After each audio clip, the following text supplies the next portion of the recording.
গত ২৪ মার্চ রাহুলের অন্তঃসত্ত্বা স্ত্রী আফরিন আক্তারকে ভর্তি করানো হয় দিনাজপুরের কাহারোলের ১০ মাইল এলাকার SM ক্লিনিক অ্যান্ড ডায়াগনস্টিক সেন্টারে। স্বজনদের অভিযোগ, সেখানে চিকিৎসক ছাড়াই ওয়ার্ড বয় ও নার্সদের দিয়ে টিয়ার সাইট কাটিংয়ের মাধ্যমে বাচ্চা ডেলিভারি করান ক্লিনিক মালিক। এতে মৃত্যু হয় আফরিন আক্তারের।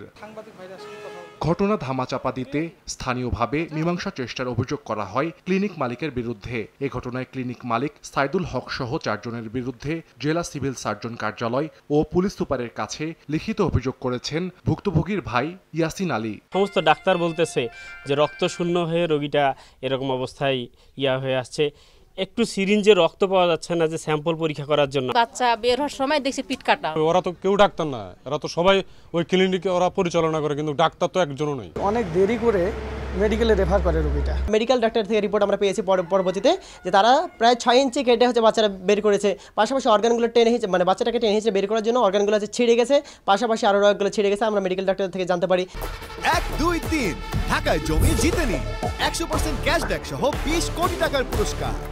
তিনটা কথা বললে একটা হচ্ছে কি যে জরায়ুর রগ ছিঁড়া এবং কি ভিতরের আরেকটা রগ ছিঁড়ছে। তারপরে জোর করে বাচ্চাটা টানাটানির কারণে মাংসপেশিগুলো ফাটল ধরছে, ফাটল দিয়ে রক্ত আসতেছে। এই জন্য আমাদের রাত্রে 4 ব্যাগ, সকালে 3 ব্যাগ, 7 ব্যাগ রক্ত গেছে। চিকিৎসক না থাকার বিষয়টি স্বীকার করে ক্লিনিক মালিক জানান, মোবাইলে নির্দেশনা নেয়ার মাধ্যমে ডেলিভারি করেছেন নার্সরা। নার্সরাই কিন্তু নর্মাল ডেলিভারি করে, ডাক্তাররা ডিরেকশন দেয়।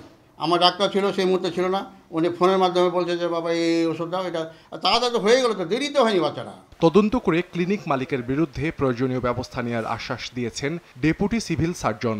নির্দিষ্ট কিছু অভিযোগ আসছে, সেগুলোর ব্যাপারেও প্রয়োজনীয় তদন্ত কমিটি গঠন করে সেগুলো ফ্যাক্ট ফাইন্ড করে তারপর সেই অনুযায়ী ব্যবস্থা নেওয়া হচ্ছে এবং নেওয়া হবে। ঘটনা তদন্তে 3 সদস্যের কমিটি গঠন করেছে জেলা সিভিল সার্জন।